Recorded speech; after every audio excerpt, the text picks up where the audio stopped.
కి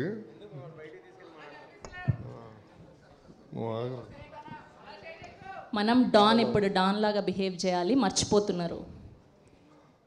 okay okay okay okay. So production house ఎవరున్నా కానీ ఫస్ట్ యాంకర్ గారికి పేమెంట్ ఇవ్వకండి అసలు ఈరోజు.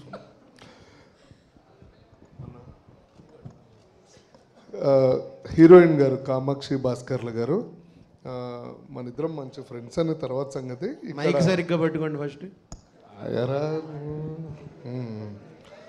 కామాక్షి భాస్కర్ల గారు, మీకు ఎలా అనిపించింది ఈ సినిమాలో నటించడం?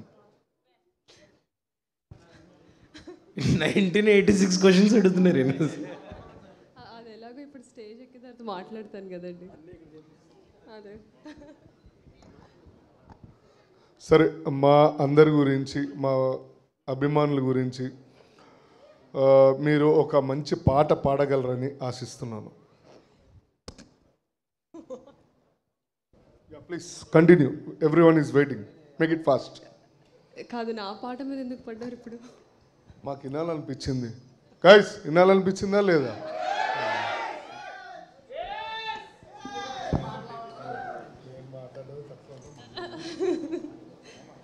Okay,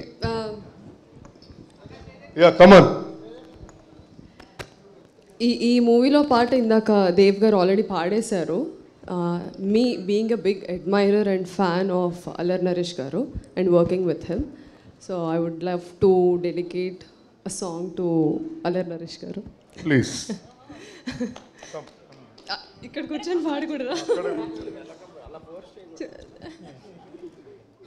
okay sir, I think ఇది మీ కెరియర్లోనే బెస్ట్ మెలడీ అండ్ మీ ఫేవరెట్ సాంగ్ కూడా నాకు తెలిసినంత వరకు, నిండు నూరేళ్ల సావాసం.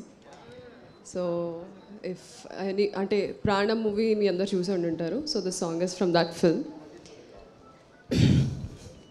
సడన్గా ఏంటంటే నాకు సర్ప్రైజ్.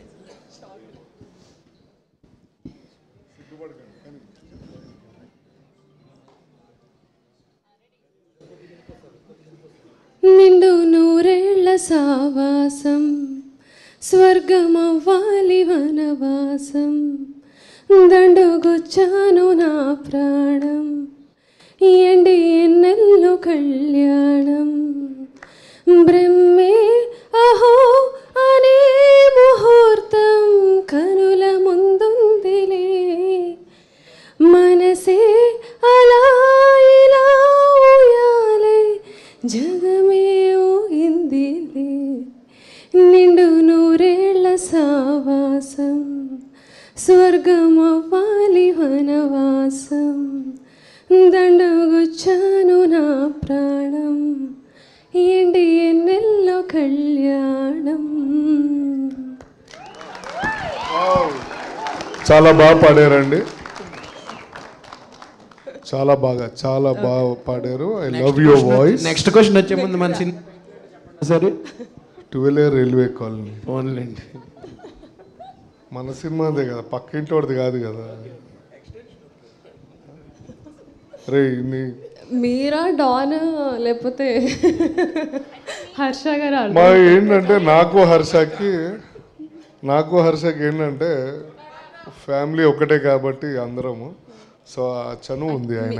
ఆయన తీసుకుంటున్నారు, ఆయన ర్యాగ్ చేస్తారు, ఆయన ర్యాగ్ అవుతున్నారు. నన్ను ఏంటంటే అందరు ఆడుకుంటారు, అది ప్రేమ అభిమానాలు, ఏం చేయలేం మనం. ఓకే, నెక్స్ట్ క్వశ్చన్ ఎవరికి? ఓహో.